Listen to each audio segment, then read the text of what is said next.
Narito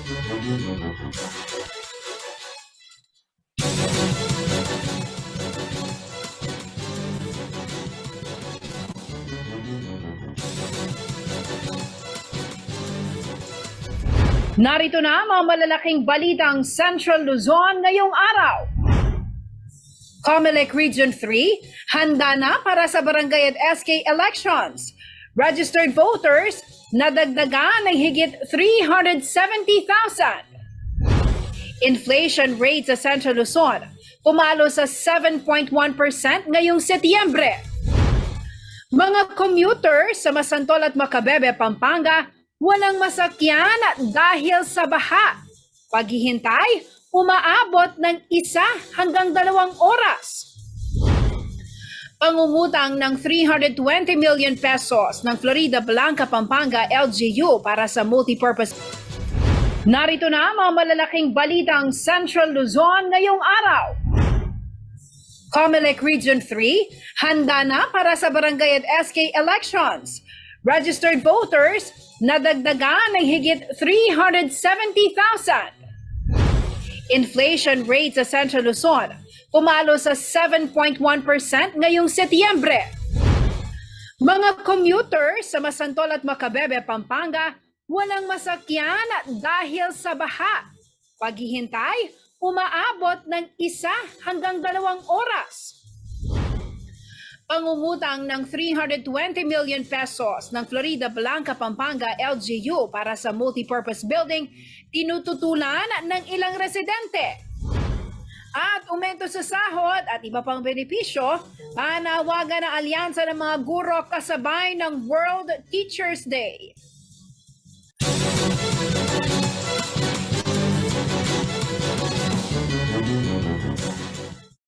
Magandang gabi ka rehiyon. Ako po si Jennifer Salenga. Oras na para sa mga maiinit na balitang Central Luzon.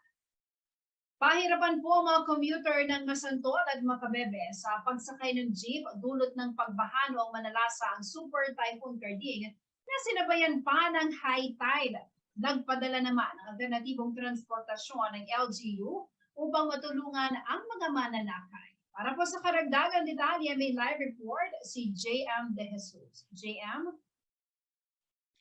Yes, kasamang Jen, kanina ay nagtungo tayo mismo doon sa Macabebe at Masantol. At makikita natin na perwisyo ang inabot ng mga commuter na nagmumula sa mga naturang bayan kahit lagpas 1 linggo nang dumaan ang bagyong Super Typhoon na Karding. Patuloy pa din kasi ang pagtaas ng tubig sa mga pangunahing kalsada dahil bumababa daw ang level ng tubig. Bumababa ang mga tubig na nagmumula sa mga upstream areas na tulad ng Nueva Ecija at Arayat. At ito nga, sinasabihan pa ito ng high tide kaya talagang pahirapan ang pagsakay sa mga public utility vehicles sa mga commuters. Alright. Kailan ba ito nagsimula, JM?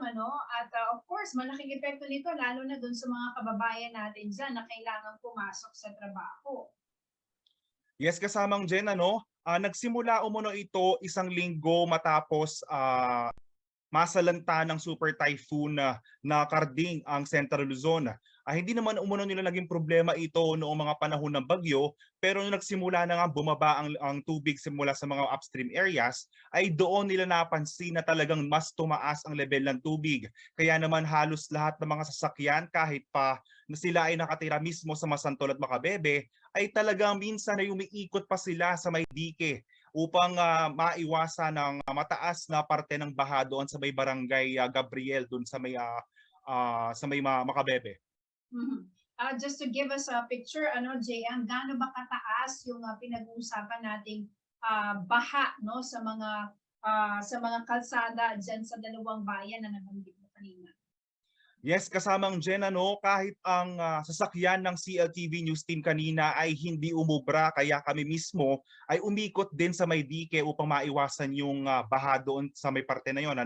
At aabot ito sa 1 hanggang sa 2 talampakan na taas ng tubig doon sa mismong barangay ng San Gabriel sa Macabebe na parehong kailangan daanan ng mga sasakyan, pampubliko man o pribado, upang makapunta at makapasok at makalabas sa bayan ng Macabebe at Masantol. So in short, yung mga regular jeep, no, na sinasakyan ng ating mga kababayan, hindi nila maisulong yung kanilang sasakyan dahil kung gagawin nila ito, masisira naman yung mga sasakyan nila. Yes, kasamang Jen, ano? Pero makikita natin kanina yung mga tricycle talagang lumulusong sila sa baha. At reklamo naman ng mga commuters dahil wala silang ibang opsyon upang mas makasakay na mas maaga at makauwi, ay pinapatulan daw nila ang mga presyo na binibigay ng mga tricycle dahil sila lang talagang lalakas ng loob, ano? At minsan umaabot sa 150 pesos ang kanilang kailangan bayaran upang makatawid lang doon sa mismong parte ng baha. Ano naman ang ginawang tulong, ipinabot na tulong ng LGU nitong dalawang bayan, JM, para maasistihan o matulungan itong commuters natin? Yes, kasamang Jen, ano, kanina sinubukan nating kuhanan ng panig si Mayor Bobong Flores na Makabebe, ngunit hindi tayo napaunlakan, ngunit nabanggit niya sa atin na isa talaga sa mga nakikita niyang solusyon ay ang pag-iimbak o pagtataas ng daan doon sa mismong barangay ng San Gabriel upang talagang hindi na ito abutan ng baha. Para naman dito sa Masantol kay Mayor Tonton Bustos ay nagbigay sila ng mga alternatibong mga sasakyan o maaari nilang gamitin ng mga commuters katulad ng mga rescue trucks na ginagamit upang mailigtas ang mga residente kapag may kalamidad o baha. Ginagamit na ito bilang isang public transportation.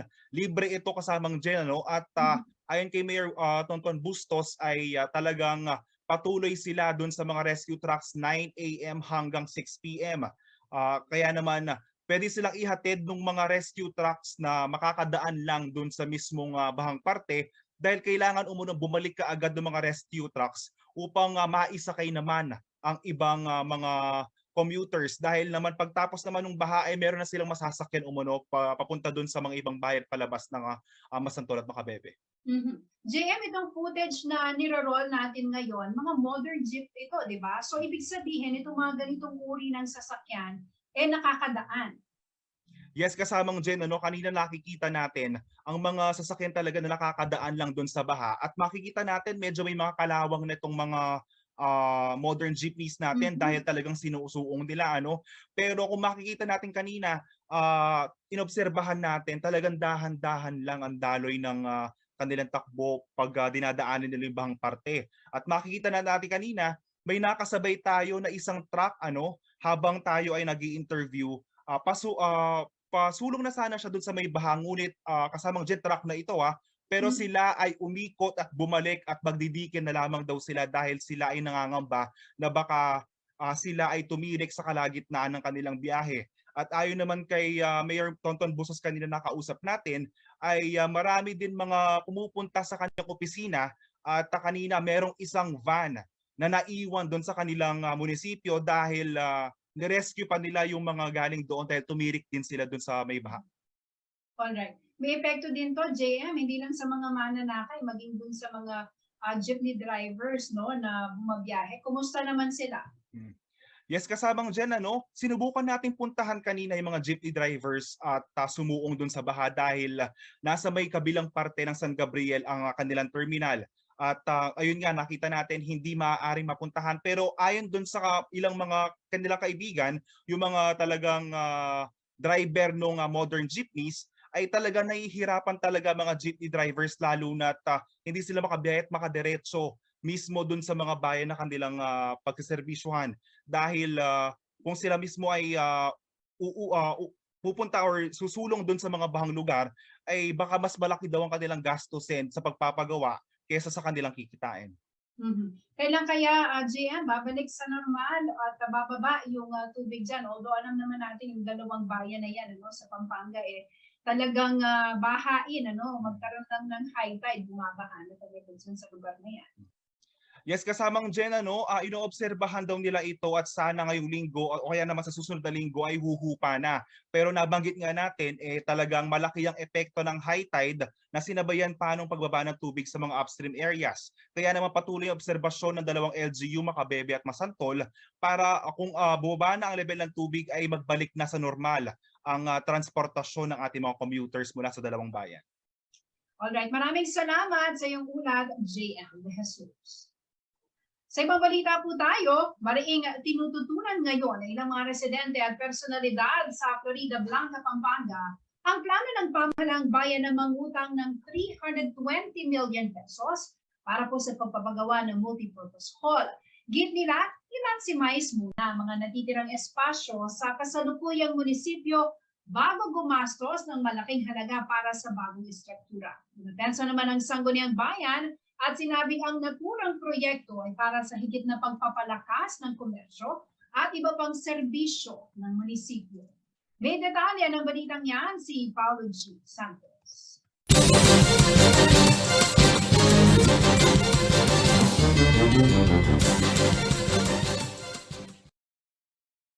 Lunes, October 3, nang magkasanang isang motorcade ang mga miyembro ng Florida Blanca Vendors Association patungo sa Kapitolyo ng Pampanga. Ang kanilang pakay, irehistro ang pagtutol sa nakaambang pangungutang na 320 million pesos ng pamahalang bayan ng Florida Blanca sa Asian Development Bank para maipatayo ang umano'y multi-purpose building. Magsasagawa sana ng programa sa harap ng Kapitolyo ang grupo, subalit inanyayahan na sila ng mga pulis sa tanggapan ng Sangguniang Panlalawigan upang makipagdialogo kay Vice Governor Lilia Nanay Pineda. Pepanikan ko kay office ko. Sabi ko na ano yung problema. Manutang niya ka ng 350 million ni Mayor. Ay ba't pagawa ang munisipyo kay Tang Marayu at kay ba't ela ka may dinig hanggang magreklamo la. So sabi ko, alaya pa naman yan. Gaya pa ka rin, lamanikya pa kaya yan. Tsaka, ing-approval kaya ni kami ako. Siyempre, lawen mi pa mo, nung bang masanting niya, o nung bang pwede ka rin, o baka buride ba rin tao ka rin. May kahiring kami naman kaya ni, sabi ko karela. Ayon sa ilang miyembro ng asosasyon ng mga manininda sa palengke, kulang ang isinagawang konsultasyon sa kanilang hanay, kaugnay ng ipinapanukalang proyekto. Nagkonsulta po sila pero parang ano yung nangyari nun? 2 hours lang. 2 hours at saka na-manipulate po. Hakot nila yung mga JO nila. Kami mga against, binabara. Palaisipan daw sa grupo ang 120 million pesos na planong ilaan para sa 5 ektaryang lupain sa Barangay Consuelo na pagtatayuan sana ng proyekto. Duda rin daw sila sa 170 million pesos na halaga ng gusali. May anomalya na po sa tingin namin. Ang ginagawa, bakit doon na po pinimpoint, hindi sila maghanap ng mas murang lupa at bakit po mas malapit, mas mura, and then yung itatayong building, daig pa po ang Makati Municipal Hall sa presyo. Kabilang din sa tumututol sa planong pangungutang ng pamahalaang bayan ay si dating Mayor Eduardo Guerrero. Para kay Guerrero, hindi kailangan ang isinusulong na proyekto. Hindi natin kayang tanggapin Meron na tayong existing, kumbaga sa common sense lang, para sa pamilya. Consider yourself as a family man. Meron ka ng 2 bahay, magpapatayo ka ng pangatlo, mangungutang ka lang. Ano ang wisdom nun? Imagine, pag 3 yung munisipyo mo, hindi lang yung interest ang babayar mo, even the maintenance cost of that new building. Sa panayam ni Vice Mayor Michael Galang sa CLTV News, nilinaw nitong wala pang inaprobahang resolusyon hinggil sa sinasabing paglilipat ng munisipyo. Ayon pa sa presiding officer ng Sangguniang Bayan, ang resolusyon para makapangutang sa Asian Development Bank ang inaprubahan pa lamang ng konseho. Katwiran pa ni Vice Mayor Galang, hindi na raw sasapat ang Municipal Hall Annex sa resettlement area dahil limitado lamang ang espasyo ng opisina doon. Siguro po, pwedeng kayo rin po, bisitahin niyo yung building po natin sa resettlement para makita nila. I believe nasa 6 na office lang po yung po pwede po doon, 6 na rooms pala, hindi pala office kasi maliliit pa po yung mga rooms na yun. Siguro mga 3 tables ang magkakasya per office. Kaya po, kung yun po yung gagamitin, definitely hindi po kakasya lahat ng mga, ganun po ulit ang magiging problema. Iba-iba na naman po yung mga location ng mga offices po natin. Pinabulaanan din nito na ang planong paglilipat ng munisipyo ay nangangahulugan ng paglilipat din ng business district ng bayan. Bahagi naman daw ng development ang plano na pagtatayo ng satellite campus ng Don Honorio Ventura State University sa kanilang bayan. Una po sir, yung pong plano is multipurpose building, hindi po ito palengke. And as a support po sa mga local business people po namin na may business sa Metro Poblacion, we have declared the area, the Metro Poblacion, as Business District of Florida Blanca. So meaning po, lahat po ng mga plans namin for development is to prepare also for Poblacion, Metro Poblacion rather, as business district para po maging friendly din po sa mga businesses po natin. So we will remain ang Metro Poblacion as business district po ng bayan ng Florida Blanca. A portion of the 5 hectares will be allotted for possible DABSU sa Florida Blanca. At ito po ay matagal na rin po nating pinapangarap na magkaroon ng state university sa ating pong bayang Florida Blanca, katulad po ng DABSU aside from PhilScout Force. So yun po ay for long term. Paglilinaw din ni Galang, ang pagbabayad sa utang ay hindi kukunin sa local revenue ng lokal na pamahalaan kundi sa internal revenue allotment. Para lang po malinaw, yung gagamitin pong pambayad doon po sa loan po yung galing po sa 20% development fund po ng munisipyo. So ibig sabihin po, ito po yung nanggagaling na IRA from the national government na ngayon po ay national tax allocation. So portion lang po ng 20% development ang gagamitin pong pambayad. Tiniyak naman ni Galang na bukas umano ang LGU sa mga inquiry ng mga residente hinggil sa naturang proyekto. Paolo G. Santos, CLTV News.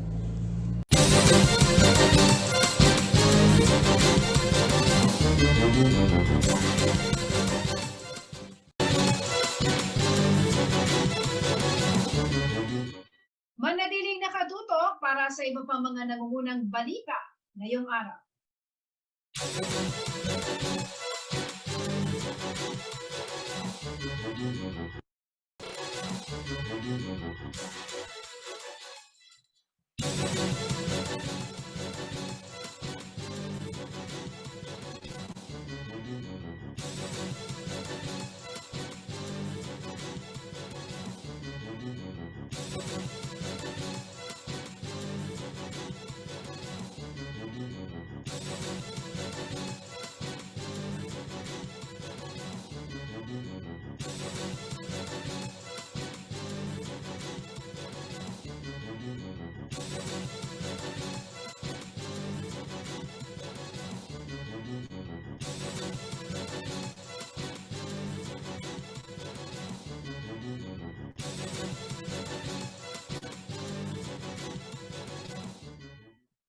Nagbabalik ang CLTV News. At sa iba pang mga nangungunang balita, nakipagkasundo na po ang may-ari ng bahay na nasa encroachment ng De La Pastor Bridge na proyekto ng DPWH sa Local Housing and Resettlement Division ng City of San Fernando na lisanin ang kanilang tahanan. Ito'y matapos na alukin sila ng kompensasyon.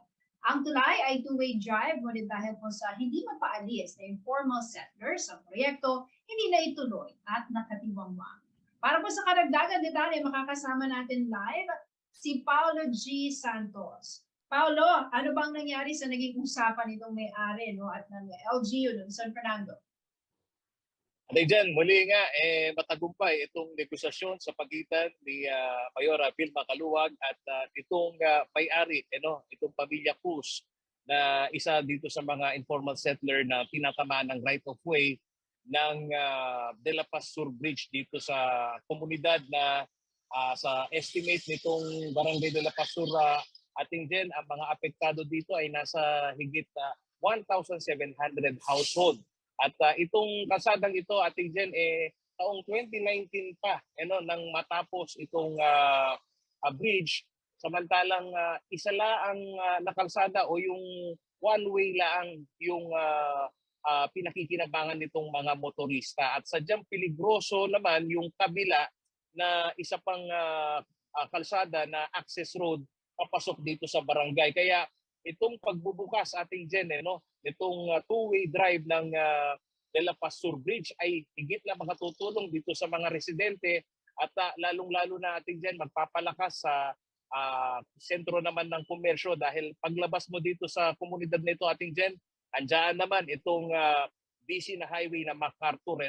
So sa naging negosasyon, unang sinetel, sabi ni Mayor Vil Macaluwag, ay yung kung saan sila maililipat. Ang binabanggit niya, meron daw isang nag-donate ng lupa para sa malilipatan itong pamilya. At dahil na rin dito sa kawalan nila ng bahay, Ating Jen, yung commitment naman ng LGU, ipagkalob yung nararapat na kompensasyon na tinatayang nasa kulang-kulang ito sa 200,000 piso, Ating Jen. At yung mga construction materials, ang commitment din nitong LGU ay maipo-provide dito sa pamilya Cruz. Itong kalsadang ito, Ating Jen, bottleneck dahil dito lang sa bungad ng komunidad, talagang kahit yung tricycle, pahirapan kapag nagkasabayan yung dalawa. So, welcome development ito sa komunidad at gayon na rin dito sa mga business sector na dito, Ate Jen, umaasa na magiging mabilis yung access dito sa naturang barangay, Ating Jen. Balikan lang natin, Paolo, no? Magandang balita na ito. Pero sabi mo nga, 2019 pa.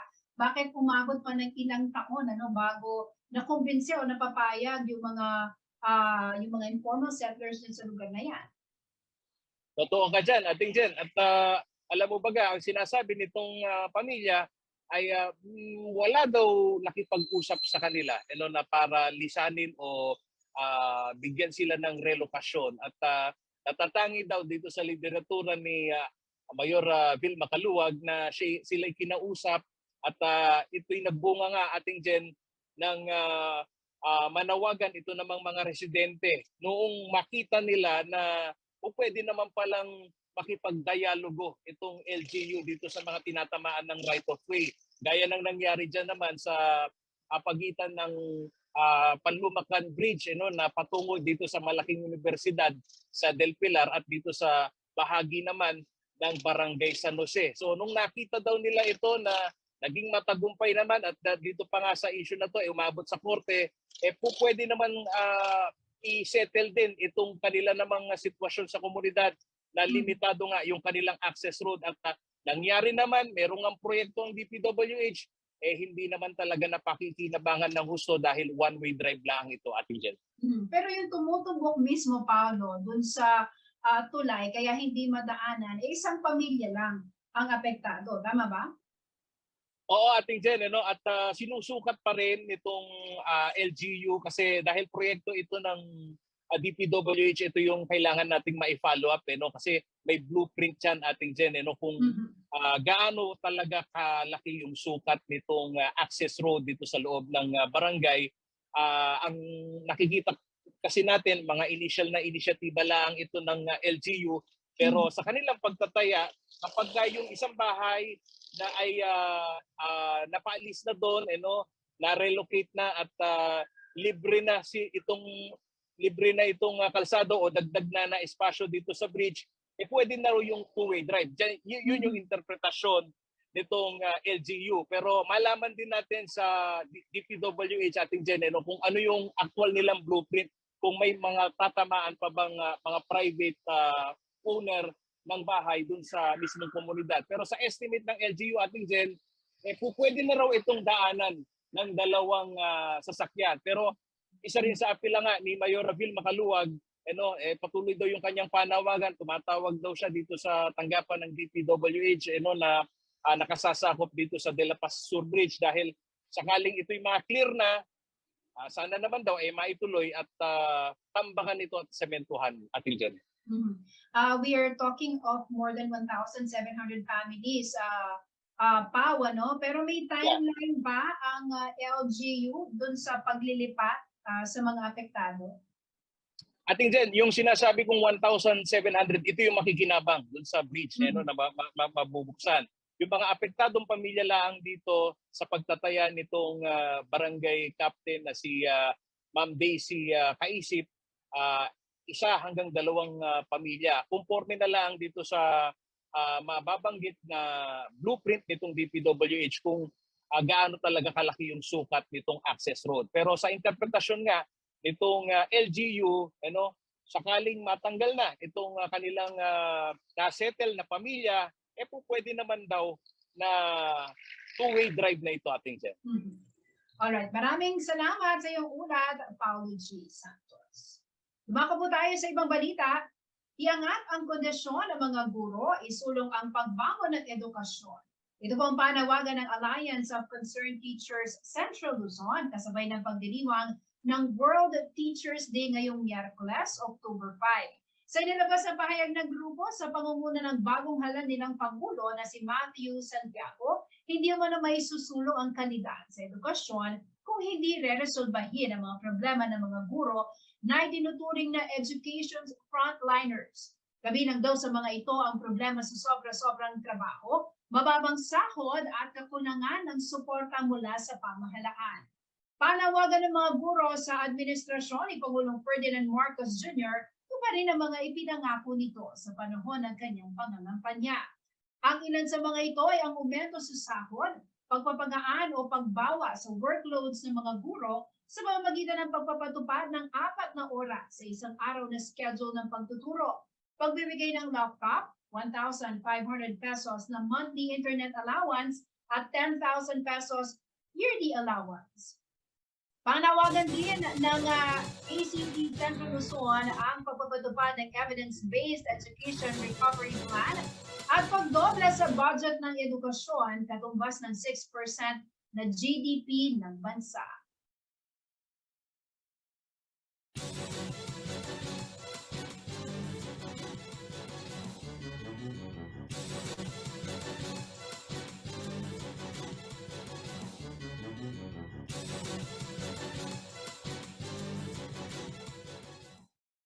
Iminungkahi ni Senator Raffy Tulfo sa Department of Labor and Employment o DOLE na huwag i-renew ang business permit ng mga negosyanteng hindi magbibigay ng 13th-month pay sa kanilang mga empleyado. Sa joint hearing ng Senate Committee on Labor and Employment at Human Resources Development itong Martes, binanggit ni Tulfo ang mga natatanggap na reklamo kaugnay ng mga kumpanyang hindi nagbibigay ng 13th-month pay sa kabila ng umiiral na batas para dito. Ang Presidential Decree 851 o ang 13th-month pay law ay nagbibigay ng karapatan sa mga manggagawa, regular man o kontraktual, sa pagkakaroon ng 13th-month pay. Nakasaad din sa batas na dapat matanggap na empleyado ang kanilang 13th-month pay on or before December 24. Bunso nito, hinimok ng Senador ang DOLE na makipagtulungan sa mga local government unit at business permit and licensing offices upang harangin ang renewal ng business permit ng mga hindi sumusunod sa batas na pagbibigay ng 13th-month pay. Iminungkahi rin ni Tulfo ang paglikha umano ng complaint hotline para sa mga empleyado na hindi nabibigyan ng benepisyo. Sa huli, tinayak ng DOLE na hindi raw maglalabas ang kanilang ahensya ng clearance para sa Certificate of General Labor Standards sa mga employer na hindi magbibigay sa kanilang mga manggagawa ng kanilang 13th-month pay.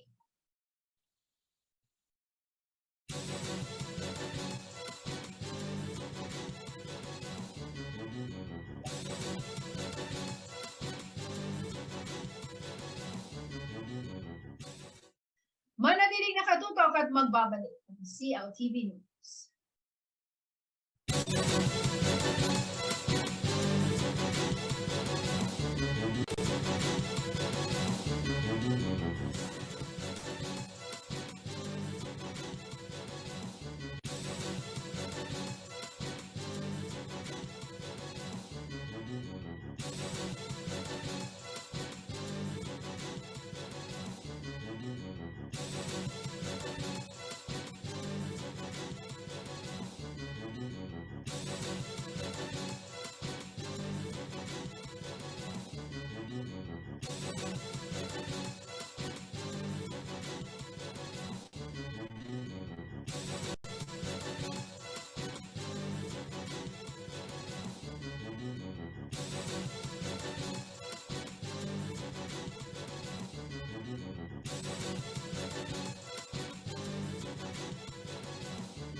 Nagbabalik ang CLTV News.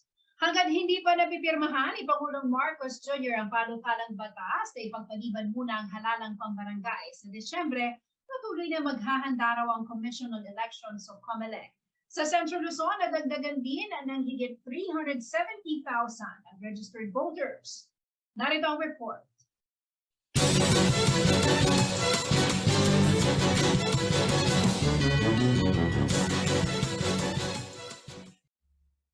Puspusan pa rin ang paghahanda ng Commission on Elections para sa Barangay at Sangguniang Kabataan Elections o BSKE hanggang hindi pa pinipirmahan ni Pangulong Ferdinand Marcos Jr. ang panukalang batas na magpapaliban dito. Bukod sa paghahanda ng punong tanggapan ng COMELEC sa mga election paraphernalias, gaya ng official ballot, election returns, certificate of canvass at iba pa, abala rin ang mga field office ng komisyon. Sa Central Luzon, halimbawa, bawat anggulo para sa gaganaping barangay at SK election na nakatakda sa December 5, 2022 ay kasado na raw ayon kay Attorney Alma Duque, ang Assistant Regional Director ng COMELEC Region 3. Natapos na umano ang pag-imprenta ng computerized voters list at susunod na riyan ang pag-inspeksyon ng mga polling precinct. Magsasagawa rin ng command conferences para tiyakin ang kaligtasan ng mga kandidato na maghahain ng kanilang Certificate of Candidacy. Nakatutuhanan, tapos ang pakipag-ugnayan ng ating opisina kay General Pasiwen at nagkaroon na ng pakikipag-ugnayan, pagpupulong ng mga election officers natin, provincial election supervisors natin sa mga counterparts nila doon sa security and safety ng mga bawat kandidato na magpapay ng kanilang COC kung matutuloy yung pag-take effect ng dagdag natin. So, lahat ng mga anggulo na ito ay natapos na.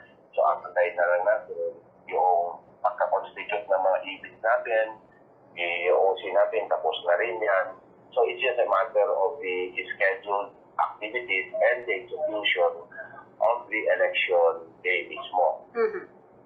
Kung sakali namang pirmahan ng Pangulo at muling ipagpaliban ng BSKE, hindi naman daw masasayang ang kanilang ginawang paghahanda. We will begin anew, except yung mga printed election materials natin, kagaya ng official ballots natin, election returns natin, certificate of canvass and proclamation, statement of votes per precinct. Yan ay pwede nang hindi i-reprint. Pwede yan ay gagamitin natin kagaya ng mga nakaraan in 2017 po ako nagkamali. Yan ay ang ginawa dyan, in-intercalate na lang o binago na lang yung date manually. Nauna nang sinabi ng COMELEC na ang pagpapaliban sa BSKE ay nangangahulugan ng dagdag gastos. Ipagpapatuloy kasi ng COMELEC ang pagrerehistro ng mga botante pero hanggat hindi pa napipirmahan ng Pangulo ang panukala, wala pang mailalabas na petsa ang COMELEC kung kailan muling bubuksan ang voters registration. Magbabago rin ang calendar of activities ng COMELEC kung masususpinde ang eleksyon at iuurong sa huling Lunes ng Oktubre 2023. Magbabago ang bilang ng ating mga botante. Dahil magbabago ang bilang ng ating mga botante, yung project of precinct natin o bilang ng mga presinto natin, lulubo yan. Dahil lulubo yan, karami rin ang ating electoral boards, maapektuhan din yan. So, halos lahat magsimula tayo dito sa field level natin. Pati rin yung official, kailangan mag-recruit ng additional.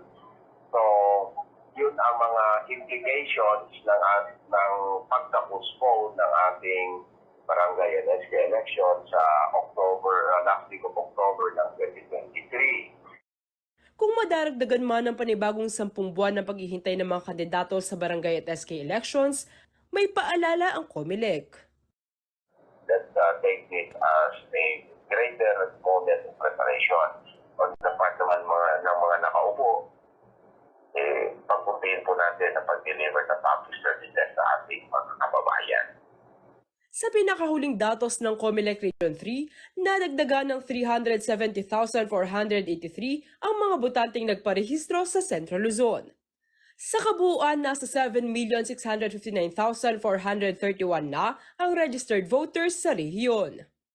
Sa bilang na ito, nasa 3,125,805 ang boboto para sa Sangguniang Kabataan Elections. Liana Canilaw, CLTV News.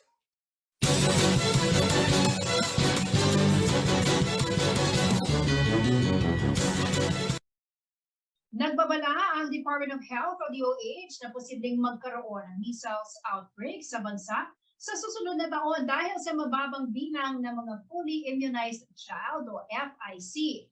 Ayon po kay DOH Officer in Charge Maria Rosario Vergere, bumaba ang routine immunization coverage sa bansa dahil umano sa pagkaalinlangan ng mga magulang sa bakuna, pati na rin ang lockdown restrictions dulot ng pandemya kung saan marami ang hindi makalabas sa kanilang mga tahanan. Sa datos ng ahensya, mula sa target na 95% immunization, nasa 62.9% pa lamang ang mga FIC sa buong bansa. Halos 3 milyong bata umano ang hindi pa nakatatanggap ng bakuna laban sa tigdas. Bunso nito, inirekomenda ng ahensya maging ng World Health Organization at UNICEF ang pagpapaigting sa routine immunization o pagbabakuna sa mga bata.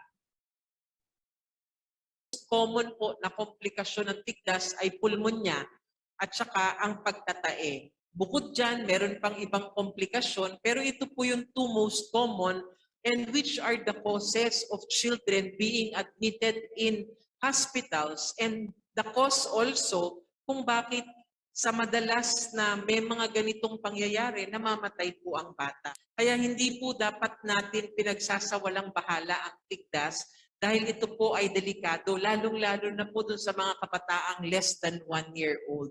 Kaya hinihikayat natin ang ating mga magulang, libre po ang bakuna, andyan lamang po sa ating mga health center. Sana po tangkilikin natin para maproteksyonan natin ang ating mga kabataan laban sa sakit na ito.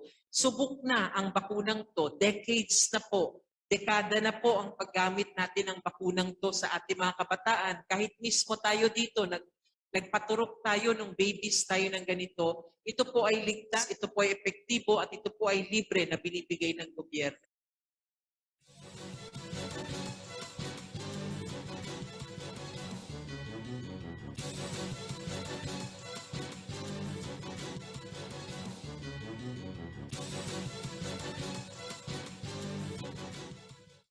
Hinimok ni House Committee on Labor and Employment Chairman at Rizal Representative Fidel Nograles ang lahat ng mga employer sa bansa na magpatupad ng flexible working arrangements sa kanilang mga empleyado. Ito'y makarang ilabas ang Department of Labor and Employment o DOLE ang Department Order No. 237 na naglalaman ng Revised Implementing Rules and Regulations ng Republic Act 11165 o Telecommuting Act of 2018. Ayon kay Nograles, napapanahon umano ang pagre-release ng IRR para sa telecommuting law kung saan parehong mababawasan ang gastos ng mga employer at manggagawa sa gitna ng patuloy na pagtaas ng presyo ng mga bilihin, produktong petrolyo at problema sa trapiko. Magsisilbi rin umano itong tugon sa panawagan ng marami na ituloy ang work from home setup na nagsimula noong kasagsagan ng COVID-19 pandemic. Maliban sa WFH ay inaengganyo din ang mga employer na magkaroon ng alternatibo at iba pang flexible working schemes gaya na lamang ng work from everywhere arrangement. Nakasaad sa IRR na ang trabaho na ginawa ng mga empleyado sa alternative setup ay dapat itrato rin na pareha sa trabaho nila kung ito ay ginawa sa mga opisina. Sa makatuwid, ang trabaho na ginawa ng mga empleyado sa alternative work setup ay hindi dapat maapektuhan, gayon din ang sweldo nito at lahat ng benepisyo.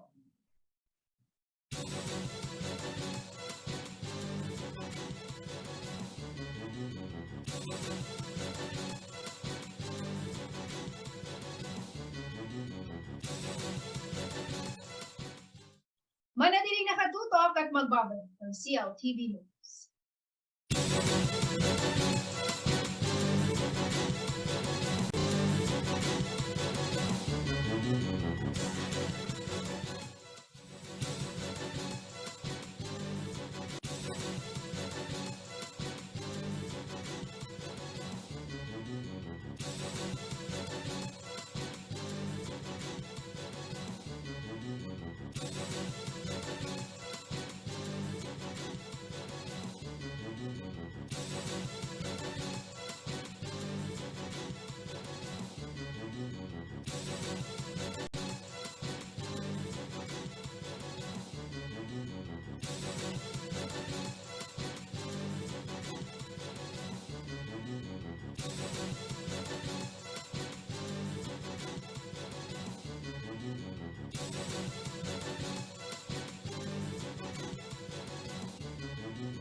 nagbabalik ang CLTV News.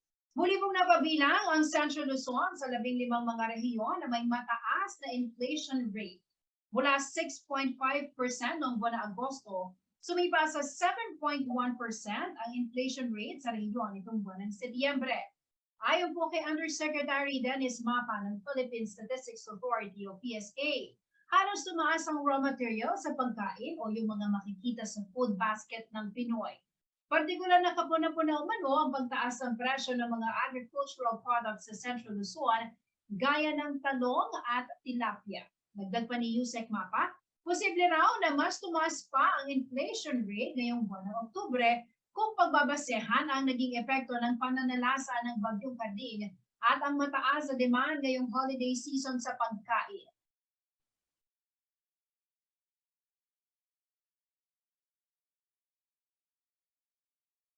Ang mga pangunahing nag-ambag sa pagtaas ng inflation ng food and non-alcoholic beverages ay ang mas mabilis.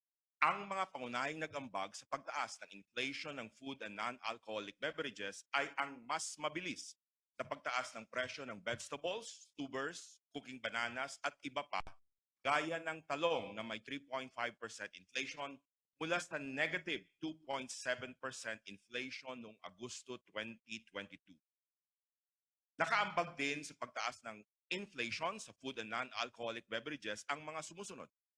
Fish and other seafood, partikular ang tilapia na may 9.1% inflation mula sa 7.2% inflation noong Agosto 2022.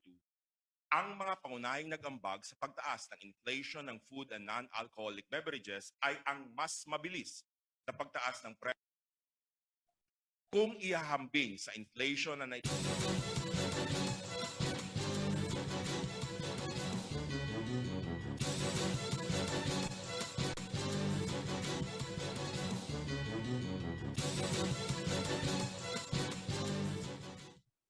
Upang matiyak ang identity ng mga dayuhang manggagawa sa mga Philippine Offshore Gaming Operator o POGO establishment sa Central Luzon, kinakailangan na ang pagkuha nila ng clearance mula po sa mga otoridad. Ayon sa bagong talagang direktor ng National Bureau of Investigation Region 3 na si Attorney Rachel Angeles, nag-usap na sila ni Police Brigadier General Cesar Pasuen ng Police Regional Office 3 upang magkaroon ng koordinasyon sa criminal records ng mga foreign workers sa rehiyon. Narito ang report.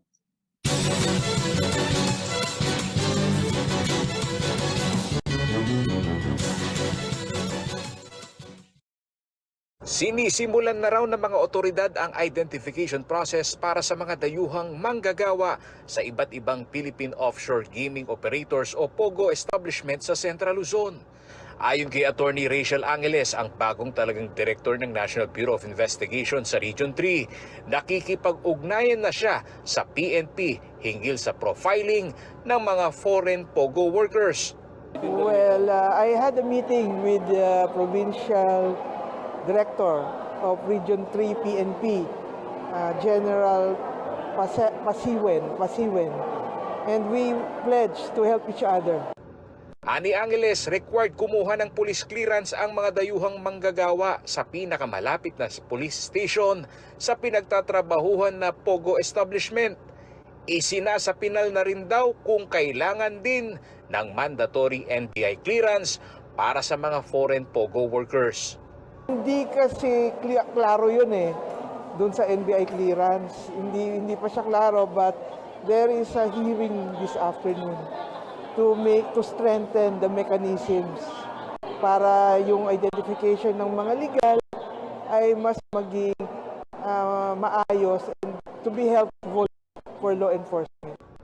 Paliwanag ni Angeles, hindi lamang ang kapulisan ang nakatutok sa pag-iimbestiga ng mga illegal na establishmento ng POGO. Sakop din daw ito ng kanilang tanggapan. As per our mandate, we will investigate and prosecute all criminals under the revised penal code, special laws, most especially laws under cybercrime, human trafficking, drug trafficking, and the illegal gambling. Sa ulat ng Philippine Daily Inquirer na lumabas noong September 24, umabot na sa 30 dayuhan na nagtatrabaho sa tech support company na Tele-Empire ang nabigyan ng police clearance. Ang Tele-Empire ay nagsisilbing service provider ng mga lehitimong POGO establishment sa rehiyon. Samantala, sinabi rin ni Police Brigadier General Cesar Pasiwen, Director ng Police Regional Office 3, na nagsimula na rin nilang i-require na kumuha ng clearance mula sa Mabalacat City Police Station ang mga nagtatrabaho sa mga POGO establishment sa loob ng Clark. Paulo G. Santos, CLTV News.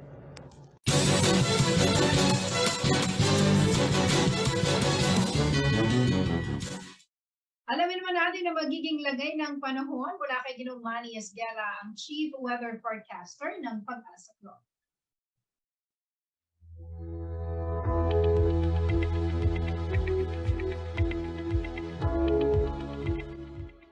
Narito po magiging taya ng panahon sa susunod na 24 oras. Easterlies po ang nakakaapekto ngayon dito po sa may silangang bahagi ng Luzon at Visayas.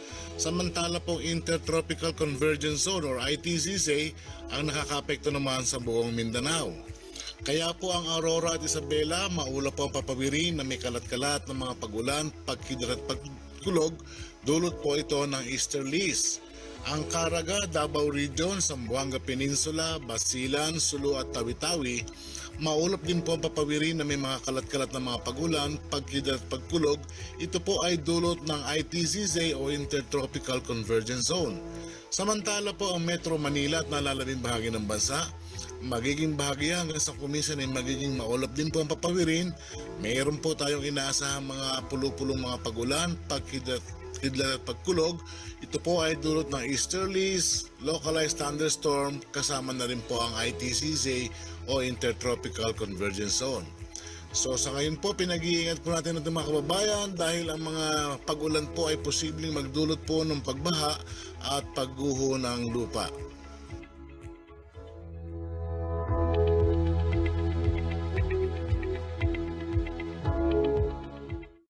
At yan ang mga balitang nakalap ng CLTV News. Para po sa karagdagang detalye, maaari niyong i-follow ang aming social media pages, Facebook at CLTV36 Official and at CLTV36 News, Twitter at CLTV36, Instagram at CLTV36 Official. Kung nais niyong balikan ang mga programa ng CLTV, pwede niyong bisitahin ang aming YouTube channel at CLTV36 at ang aming website www.cltv36.tv. Mapapanood din ang mga programa ng CLTV nationwide via Signal Channel 115 at sa ating pong 39 cable partners. Kasama po pwersa ng CLTV News and Current Affairs, ako po si Jennifer Salenga. Maraming salamat po. Samantala, 81 days na lamang po at Pasko na.